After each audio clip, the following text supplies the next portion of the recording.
இந்த பாசிட்டிவ் அஃபர்மேஷனை நீங்கள் செயல்படுத்த இந்த இறைத்தன்மை அல்லது நமக்கு மேலே இருக்கிற சக்தி, இந்த பிரபஞ்சம், இந்த இயற்கை உங்களோட தான் பைண்டிங்கில் இருக்கும், உங்கள் கூட தான் இருக்கும் அப்படிங்கிறது 100% உண்மை. ஒன்ஸ் உங்களோட இந்த இறைத்தன்மை அல்லது இந்த பிரபஞ்சம் அல்லது உங்களுக்கு பிடிச்ச இறைவன் உங்களோட இருக்கும் பொழுது உங்கள் தேவைகளான பணம், பொருள், நபர், உங்கள் குழந்தைங்களுக்கு, உங்கள் தேவைகளுக்கு, உங்கள் ஆசைகளுக்கு எதுவாக இருந்தாலும் நீங்கள் கேட்காமலேயே உங்களுக்கு 100% கொண்டு வந்து கொடுப்பாரு அப்படிங்கிறது தான் ஒரு உண்மைத்தன்மை.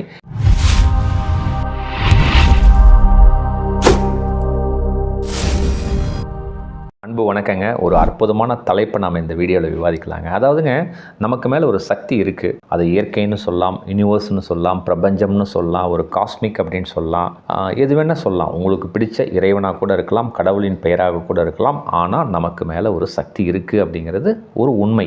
சரி சார், 100% இருக்குங்கிறத நான் நம்புகிறேன் சார். அதை நான் ரீட்டைன் பண்ணி வச்சுருந்தா, அதாவது அந்த சக்தியை நான் ரீட்டைன் பண்ணி வச்சுருந்தா, ரீட்டைன்னா என்னங்க, அதை நான் தக்க வச்சிட்டு இருக்கிறது, இல்லை எனக்குள்ளே நான் வச்சுருந்தா, இல்லை அதை நான் ஒரு உறுதிப்படுத்தி நான் வச்சுருந்தா என்ன நடக்கும்? புரியுதுங்களா? இதுதான் கேள்வி.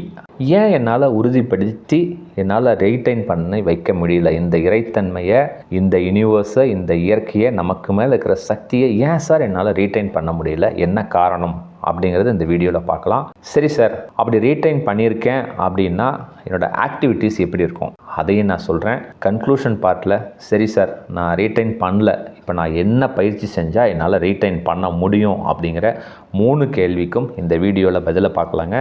சிறப்பாக வீடியோக்குள்ளே போகலாங்க. அது நமக்கு மேலே ஒரு சக்தி இருக்கா? இறைவன் இருக்காரா? கடவுள் இருக்காரா? இந்த இயற்கைன்னு ஒன்று இருக்கா? காஸ்மிக்னு ஒன்று இருக்கா? அப்படின்னு ஒரு கேள்விகள் உங்கள் மனசில் வரலாம். அவங்களுக்கு தான் இந்த பதில். அதாவதுங்க, நம்ம உலகத்தில் ஒரு 800 கோடி மக்கள் இருக்காங்க, அதுக்கும் மேலேயே இருக்காங்க. அதே மாதிரி பார்த்திங்கன்னா விலங்கினங்கள்னு பார்த்திங்கன்னா 10 லட்சம் விலங்கினங்களுக்கு மேலே இருக்குது. அதே போல் தாவரங்கள்னு பார்த்திங்கன்னா 5 லட்சத்துக்கும் மேலே தாவரங்கள் இந்த உலகத்தில் இருக்குது.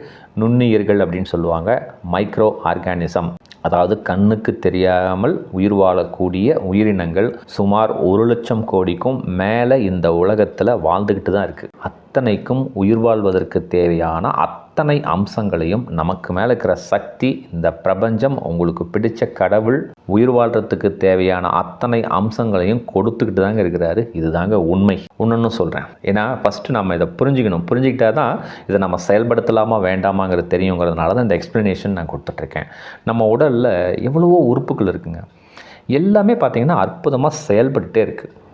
இன்றைக்கு வரைக்கும் எந்த சயின்டிஸ்ட்னாலையும் அந்த உறுப்புகளுக்கு ஒரு ரீப்ளேஸ்மெண்ட் உறுப்பை இன்றைக்கு வரைக்கும் செயல்படுத்தவே முடியல. ட்ரையல் அண்ட் எரர் தான் பண்ணுறாங்க. அதாவது இது செட் ஆகுமா செட் ஆகாதா அப்படின்னு சொல்லி ரிசர்ச் பண்ணிட்டு தான் இருக்கிறாங்களே ஒழிய, இந்த இயக்கத்துக்கோட போட்டியாக இன்றைக்கு வரைக்கும் எந்த சயின்டிஸ்ட்டும் அறிவியல் பூர்வமாக எதனையுமே கண்டுபிடிக்க முடியல. அப்போது ஒரு சக்தி அதை சிறப்பாக இயக்கிட்டு இருக்கு. இப்போ அதை நம்புறீங்களா?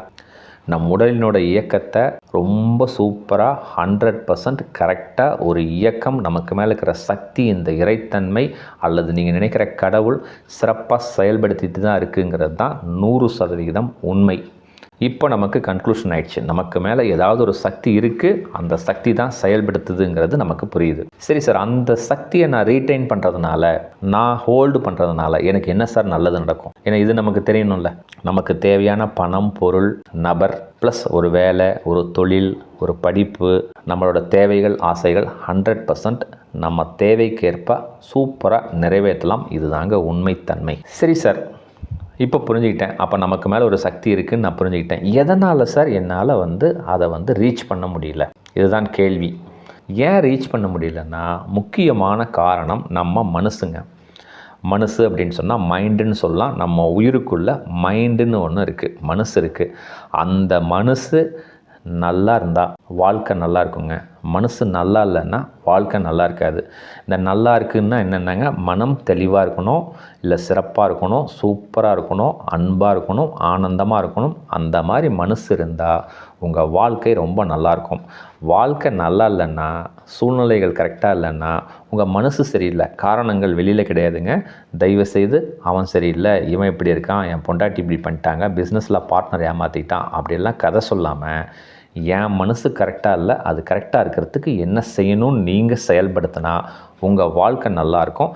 அதுக்காக தான் நமக்கு மேலே இருக்கிற சக்தியை ஹோல்டு பண்ணிக்கிங்க அப்படின்னு நான் இந்த வீடியோவில் சொல்கிறேங்க. இப்போ புரிஞ்சிருக்கும்னு நான் நினைக்கிறேன். ஓகேங்களா? அதனால தான் பெரியவங்க சொல்லுவாங்க, மனம் போல் வாழ்க்கைன்னு சொல்லுவாங்க. ஸோ மனசில் எதை நீ விதைக்கிறையோ அதுதான் உன் வாழ்க்கை. நல்லதை விதைச்சிங்கன்னா உன் வாழ்க்கை நல்லாயிருக்கும், கெட்டதை விதைச்சிங்கன்னா உன் வாழ்க்கை நல்லா இருக்காது. இதை தான் நேர்மறை எண்ணங்கள் எதிர்மறை எண்ணங்கள்னு சொல்கிறாங்க. இவ்வளோ தாங்க கான்செப்ட். ஸோ நம்ம மனசு தான் ஒரு இம்பார்ட்டன்ட் ரோல் ப்ளே பண்ணுது. அந்த மனசு நலமாக வச்சுருந்திங்கன்னா உங்கள் வாழ்க்கை, உங்கள் பொருளாதாரம், உங்கள் தேவைகள், உங்கள் ஆசைகளை தட்டி தூக்கலாம். இப்போ புரிஞ்சிச்சு. சரி சார், இப்போ கன்க்ளூஷன் பார்ட்டுக்கு போயிடலாம். அந்த மனசு நல்லா இல்லை சார், நான் எப்படி சார் அந்த இயற்கையை, அந்த பிரபஞ்சத்தை, நமக்கு மேலே இருக்கிற சக்தியை நான் எப்படி சார் ஹோல்டு பண்ணி வைக்கணும், எப்படி சார் நான் ரீட்டைன் பண்ணி வைக்கணும், அதுதான் உங்கள் கேள்வி. அதுக்கு முன்னால் ஒன்று சொல்கிறேங்க சார், நான் இந்த இறைத்தன்மையோடு தான் இருக்கேனா இல்லையான்னு தெரில சார். அப்படி இருக்கேன்னா என்ன, என்னோடய மனசோட வெளிப்பாடுகள், என்னோடய செயல்பாடுகள் எப்படி இருக்கும் அப்படின்னு சொல்லி நிறைய பேர் கேட்குறீங்க. ஒரு 5 விஷயங்கள் நான் சொல்கிறேங்க. நீங்கள் இந்த இறைத்தன்மையோட, பிரபஞ்சத்தோட நீங்கள் கனெக்டில் இருக்கீங்க அப்படின்னா இந்த 5 பண்புகள் உங்ககிட்ட இருக்கும். ஃபஸ்ட்டு விஷயம், நம்பிக்கையாக செயல்படுவீங்க. எந்த ஒரு சூழ்நிலை, எந்த ஒரு செயல்பாடுகள், எந்த ஒரு எக்ஸிக்யூஷனாக இருந்தாலும் 100% நீங்கள் நம்பிக்கையாக செயல்படுவீங்க. கான்ஃபிடெண்ட்டாக, ட்ரஸ்ட்டாக, ஹோப்ஃபுல்லாக அந்த வேலையை செய்வீங்க. 2வது விஷயம், பயமே இருக்காதுங்க. எந்த சூழ்நிலை, எந்த பிரச்சனைகள் எதுவாக இருந்தாலும் பயம் இருக்காது. அடுத்தது என்னன்னு நீங்கள் செயல்பட்டுக்கிட்டே இருப்பீங்க. இதுதான் 2வது. 3வது விஷயம், குழந்தைங்க, சின்ன சின்ன குழந்தைங்கள்லாம் இருக்காங்க இல்லைங்க. நீங்கள் உங்கள் கெஸ்ட் வீட்டுக்கு போவீங்க, உங்கள் ரிலேட்டிவ்ஸ் வீட்டுக்கு போவீங்க, இல்லை ஏதாவது ட்ராவல் பண்ணுறீங்கன்னு வச்சிங்களேன். அந்த குழந்தை உங்களை பார்த்து சிரிக்கும், உங்கள்கிட்ட வரத்துக்கு ஆசைப்படும். புரியுதுங்களா நான் சொல்கிறது? ஸோ உங்கள் மனநிலையில் நீங்கள் ஒரு இறைத்தன்மையோட, ஒரு பாசிட்டிவிட்டியோட, இந்த யூனிவர்ஸோட நீங்கள் கனெக்ட் ஆகிருந்தால் நான் சொல்கிறேன்ற 3வது விஷயங்கள் நடக்கும். ஜஸ்ட் கொஞ்சம் செக் பண்ணி பாருங்கள்.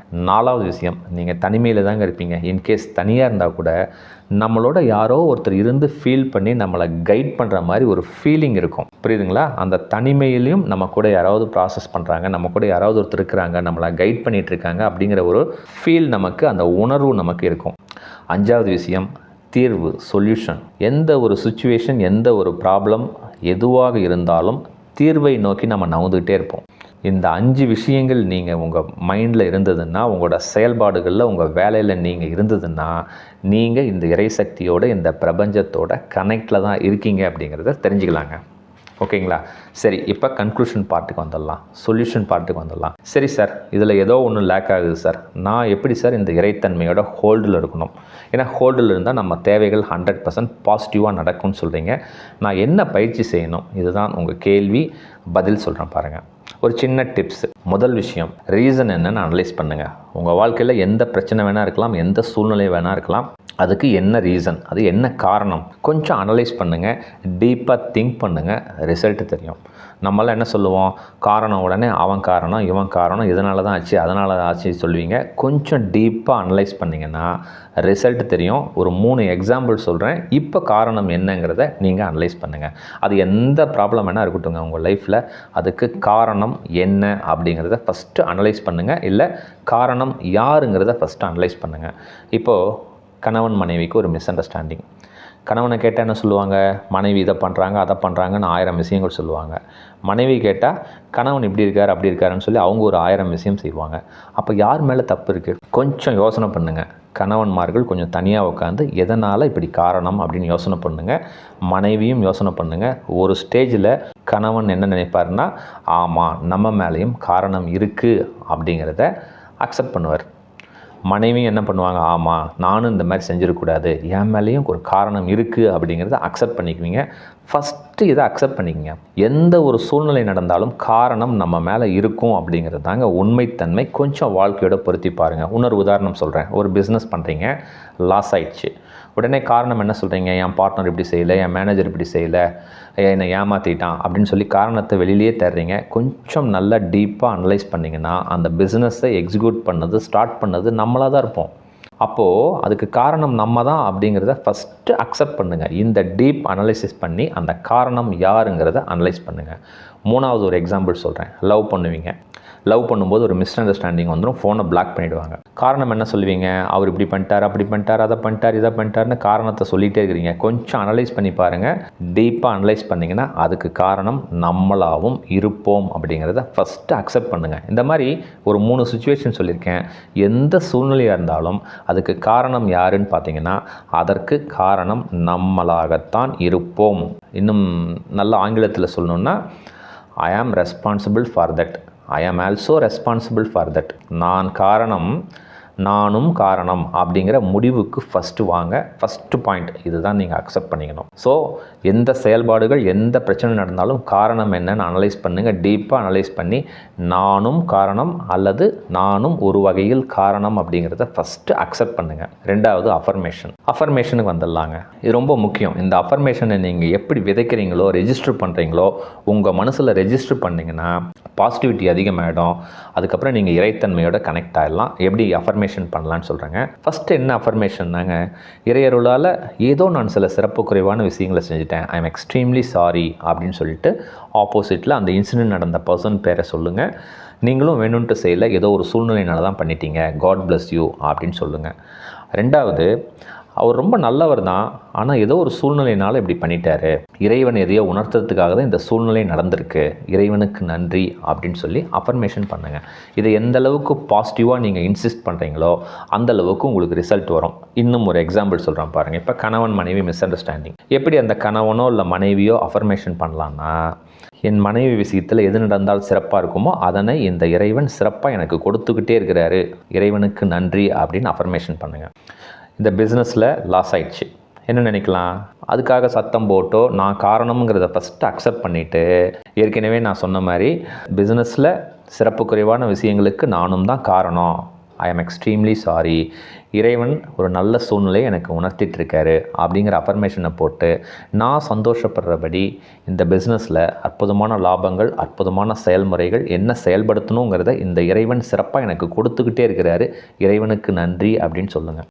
இந்த லவ் மேட்டரை பற்றி பேசணும் இல்லைங்க, அந்த லவ் மேட்டரில் நீங்கள் என்ன நினைக்கலான்னா, இறைவன் அருளால் இந்த காதலன் விஷயத்தில் இல்லை காதலி விஷயத்தில் இல்லை இந்த ரிலேஷன்ஷிப்பில் எது நடந்தால் நான் ரொம்ப சந்தோஷமாக இருப்பேனோ அந்த சூழ்நிலையை இந்த இறைவன் சிறப்பாக எனக்கு கொடுத்துக்கிட்டே இருக்கிறாரு அப்படின்னு சொல்லி நீங்கள் ரிஜிஸ்டர் பண்ணுங்கள். ஸோ ஃபஸ்ட்டு பாயிண்ட்டு காரணம் யாருங்கிறத நீங்கள் அக்செப்ட் பண்ணிக்கிட்டீங்க, நான் தான் காரணம்ங்கிறத அக்செப்ட் பண்ணிக்கிட்டீங்க, இல்லை நானும் ஒரு வகையில் காரணம்ங்கிறத அக்செப்ட் பண்ணிவிட்டு நான் சொல்கிற அஃபர்மேஷனை உங்களுக்கு எந்த சூழ்நிலையாக இருந்தாலும் பாசிட்டிவாக நீங்கள் இன்புட் பண்ண 3 விஷயங்கள் நடக்குங்க. என்ன தெரியுங்களா நடக்கும்? ஃபஸ்ட்டு நம்பிக்கை அதிகமாகும். ரெண்டாவது விஷயம் பய உணர்வு இருக்காதுங்க. ஏன்னா பய உணர்வு இல்லைன்னாலே போதுங்க, நம்மளோட செயல்பாடுகள் ரொம்ப சூப்பராக இருக்கும். எப்போ பயம் வரும்? ஐயோ இப்படி ஆயிடுச்சே அப்படி ஆயிடுச்சேன்னு சொல்லிட்டு பாஸ்ட்டை நினச்சிட்டு ஹோல்டு பண்ணிகிட்டே இருப்பீங்க.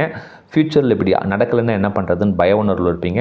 இந்த பய உணர்வே இல்லைன்னா நீங்கள் ப்ரெசண்ட்டில் தான் இருப்பீங்க. ப்ரெசண்ட்லேருந்து நீங்கள் செயல்படுத்துகிற எல்லா வேலையுமே தட்டி தூக்கலாம். 3வது விஷயம் சொல்யூஷன் வந்துடுங்க. எந்த சுச்சுவேஷன் எந்த ப்ராப்ளமாக இருந்தாலும் சொல்யூஷன் வந்துடும்.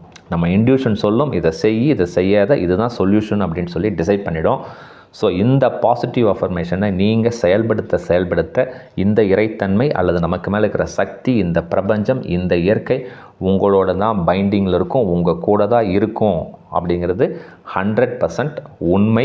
ஸோ இந்த பாசிட்டிவிட்டி எப்போ இன்க்ரீஸ் ஆகுதோங்க, இந்த அஃபர்மேஷன் மூலம் நீங்கள் செயல்படுத்திங்கன்னா உங்கள் வாழ்க்கையில் நம்பிக்கைத்தன்மை, பய உணர்வு, சொல்யூஷன் நோக்கி நீங்கள் பயணம் செஞ்சீங்கன்னா நீங்கள் இந்த இறைத்தன்மையோட பைண்டில் தான் இருப்பீங்க. இந்த இறைவன் உங்களோட தான் இருப்பார்.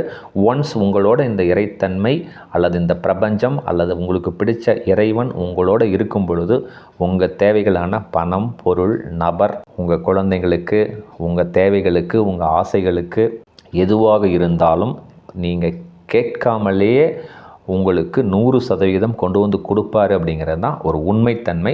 எப்போ நம்ம மைண்டில் பாசிட்டிவிட்டி இருக்கோ, அந்த அக்செப்டன்ஸ் ஸ்டேட்டுக்கு நீங்கள் வரீங்களோ, அந்த நேரத்தில் பாசிட்டிவிட்டியை நீங்கள் அஃபர்மேஷன் விதைச்சிங்கன்னா உங்கள் மனசு தெளிவாகத்தான் இருக்கும், சிறப்பாகத்தான் இருக்கும், நலமாகத்தான் இருக்கும். அந்த மாதிரி சூழ்நிலையில் உங்கள் தேவைகள் எதை நீங்கள் நினைக்கிறீங்களோ 100% பாசிட்டிவாக கிடைக்கும் அப்படிங்கிறது தான் இந்த வீடியோனுடைய புரிதல் தன்மை. ஸோ இந்த ஒரு வீடியோ உங்கள் வாழ்க்கையில் ஒரு மிகப்பெரிய மாற்றத்தை ஏற்படுத்தும் அப்படின்னு நான் நம்புகிறேங்க. சிறப்பாக செயல்படுத்துங்க. இந்த வீடியோ உங்களுக்கு பிடிச்சிருக்கும்னு நான் நம்புகிறேங்க. சிறப்பாக உங்கள் நண்பர்களுக்கு, உறவினர்களுக்கு அற்புதமாக ஷேர் பண்ணுங்கள்.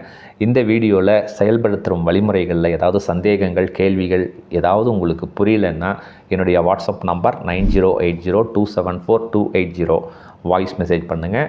கட்டணம்லாம் எதுவும் கிடையாதுங்க. கன்சல்டிங் ஃபீஸ் எதுவும் கிடையாது. நான் எப்போ ஃப்ரீயாக இருக்கிறேனோ உங்களோட பேசிட்டு அற்புதமாக சொல்யூஷனை நோக்கி பயணம் செய்யலாம். இன்கேஸ் ஒரு 2 நாள் 3 நாள் ஆயிடுச்சுன்னா ஒரு ரிமைண்டர் மெசேஜ் பண்ணுங்கள். நலமாக நான் உங்களோட பேசுகிறேன். அற்புதமாக அடுத்த காணொளியில் இன்னும் ஒரு சிறப்பான தலைப்பில் நிறைவாக சந்திக்கலாங்க. மிக்க நன்றி, மகிழ்ச்சி.